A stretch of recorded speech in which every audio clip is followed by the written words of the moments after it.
This is the book of Job, chapter 4, verses 7 through 9. Verse 7, and it reads, Remember, I pray thee, whoever perished being innocent, or where were the righteous cut off? Verse 8, Even as I have seen, they that plow iniquity and sow wickedness reap the same. Verse 9, By the blast of Yahweh Bashem Yahushai they perish, and by the breath of his nostrils they are consumed. Giving all praises, glory, and honor to Yahweh, Bahashem, Yahushai, Bahashem, Rahakakwadash. Double honor to the apostles and elders of Great Millstone who rule well and teaching us this 100% truth. Salutations to them and my fellow Akim who labor in this truth week in and week out on the highways and byways. Also salutations to the hopeful elect of the scattered 12 tribes of Israel, scattered to the four corners of the earth that be like unto the speckled bird, also known as your Israelite foreigners and your so-called Negroes, Latinos, and Native Americans. To you, I say Shalom. This is your brother Ayashar Barazar from the Indianapolis branch of the Great Millstone, coming back at you with another lesson that is edifying to the elect body of the nation of Israel. And I got this article, coming up. This father, man, pretty much baked his 2-year-old to death. And, I'm going to get into some scriptures here, but it says, whoever perished being innocent. And we know just because, judgment is not expedient doesn't mean it's not going to come. I think that's Ecclesiastes 8 or 7. Let me check here. Ecclesiastes, is it 8 and 11? Con. It says, because sentence against an evil work is not executed speedily, therefore the heart of sons of men is fully set in them to do evil. All right. So even though this was a 2-year-old, we don't know what he did in a former life, you know, and that judgment can come after death. All right. So yeah, the Lord is definitely has been rendering judgment as of late, man. Jeez, it's like these stories, these articles that we're coming across about this judgment. Okay, it's just being a whole lot to deal with. It looks like that the information is quite endless on the information is quite endless on this judgment that's going on every day. This is the book of Zechariah, Zephaniah, Salakia, 3 and 5. And it reads, The just Lord is in the midst thereof. He will not do iniquity. Every morning doth he bring his judgment to light. He faileth not, but the unjust knoweth no shame. And that's what we've been seeing, ever since their new year started, January 1st. It's just been reports of death, earthquakes, spirits of vengeance, so on and so forth, straight murders, airplane crashes, floods, just a lot going on. But I'm gonna go ahead and get into this article. Just got this some news break, and once again, if brothers who don't have this, this app, I mean, it would be well worth to, get it. I know, which the goal is, of at least one video every day. Well, there's a lot out there. We're not short on material for doing videos. But I got this from Newsbreak, and it's from the Daily Mail. The article's out about 3 days ago, so that would make that the 8th when it came out. And it says, a boy, 2, baked to death after dad dumped him in a room with a space heater for 15 hours. Jeez. This goes on. A North Carolina father was charged in the death of his 2-year-old son after he allegedly left the toddler in a room with a space heater blasting for about 15 hours.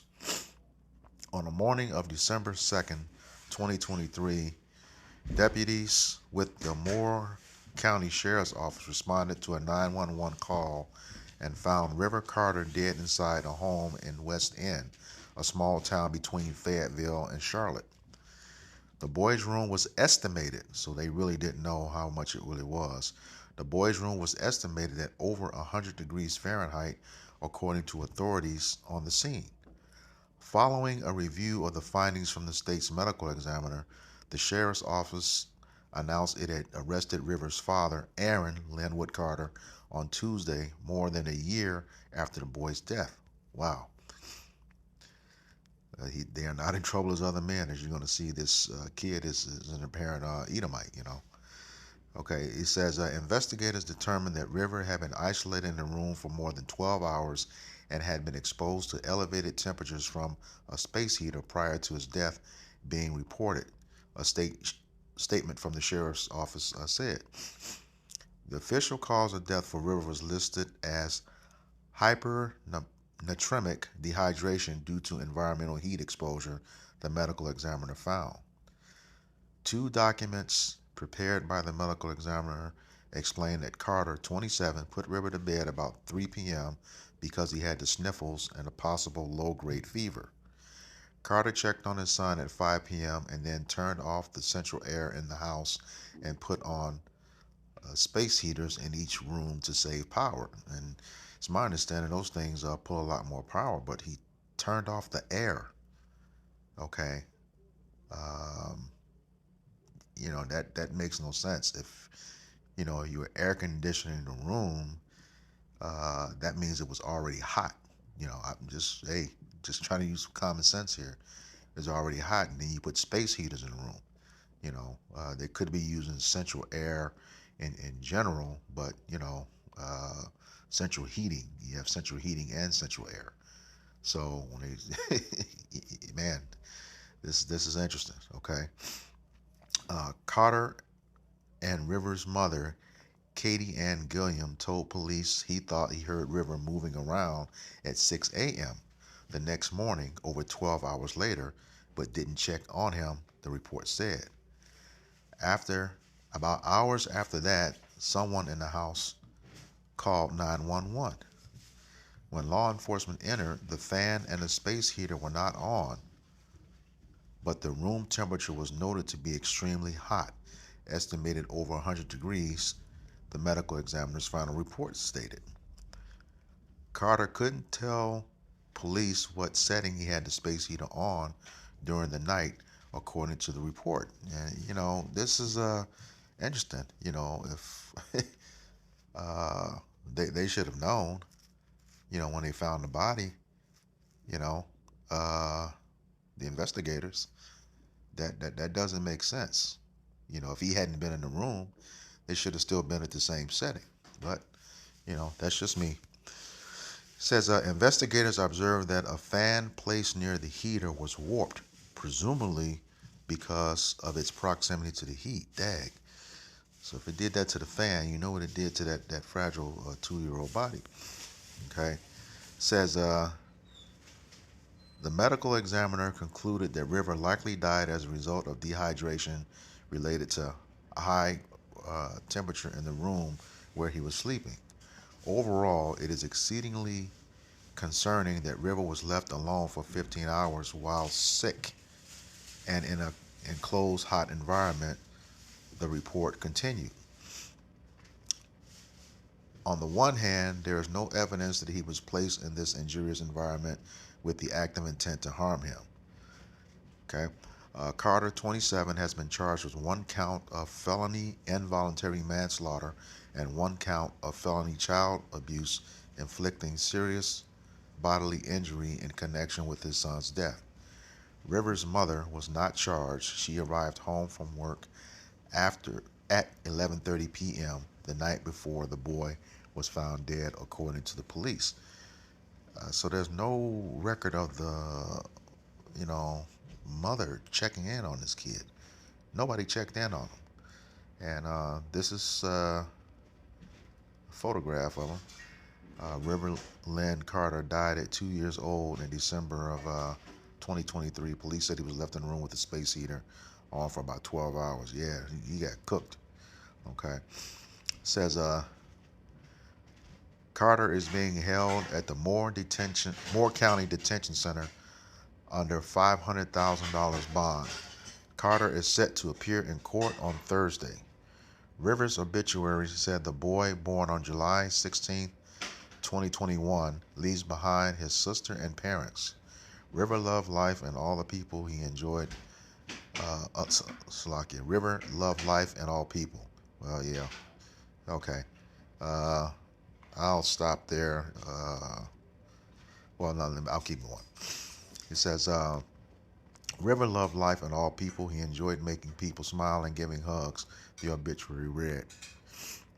River loved anything outside and active, animals, trucks, cars, his family, music, and dancing. He had so much character for a 2-year-old, truly the most genuine and kind soul.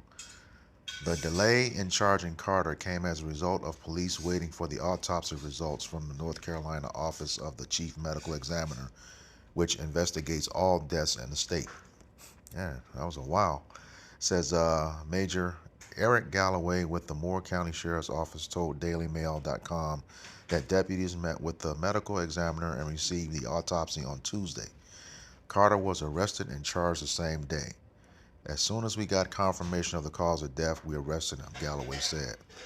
When asked if Carter could have been arrested earlier based on the evidence at the scene, Galloway said deputies erred on the side of caution. Okay. Galloway declined to comment on the medical examiner over a year to complete the autopsy. The North Carolina Department of Health and Human Services issued a report in August 2024 titled Strategic Plan for Improving the Medical Examiner System. The report explained that there is a nationwide shortage of forensic pathologist professionals who investigated deaths that are sudden, unexpected, or suspected to be homicide. The state medical examiner's office added a team of temporary staff last year that makes up about 45% of the office's entire workforce. Well, that's enough on that. I'll put a link to the article in the description box. But once again, 2 years old, and like the opening scripture said, no one perishes being innocent. We have no idea what judgment that was, you know, rendered, um, um, or what was done in a prior life that caused that judgment. All right, this is Book of Psalms, chapter 7 and verse 11. It says, Yahweh judgeth the righteous.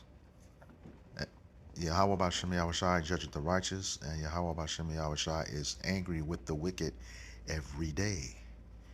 Every day. Now, we know the wicked is the nation of Esau, Edom, the so-called white man, okay? And we can also have wicked Jake. So, just want to make that clear, all right? And this is Psalms 9:16.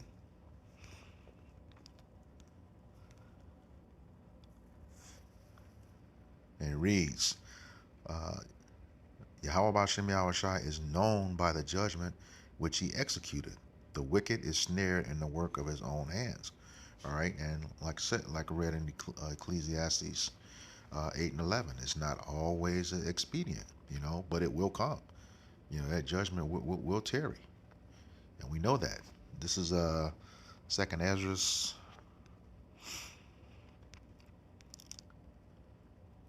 chapter 14.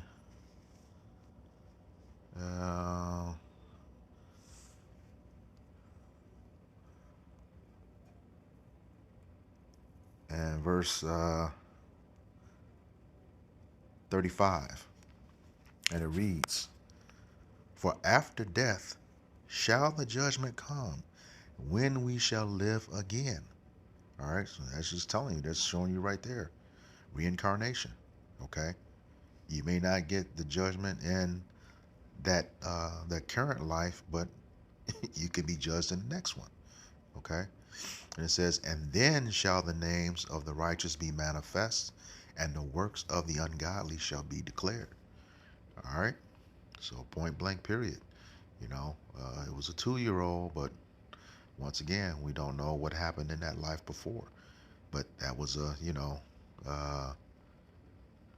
to pass away like that, there's no telling what, he could have done to a Jake in his past life. So, with that, I hope this lesson was edifying to the elect body of the nation of Israel. Once again, I'm going to give all praises, glory, and honor to Yahweh, Bahashem, Yahweh Shai, Bahashem, Rahakakodash. Double honors to the apostles and elders of Great Millstone who rule well in teaching us this 100% truth. Salutations to them and my fellow Akim who labor in this truth week in and week out on the highways and byways. Also, salutations to the hopeful elect of the scattered 12 tribes of Israel, scattered to the four corners of the earth, that be like unto the speckled bird, also known as your Israelite foreigners and your so-called Negroes, Latinos, and Native Americans. To you, I say Shalom, Kwam Yasharala, Abba Shalom.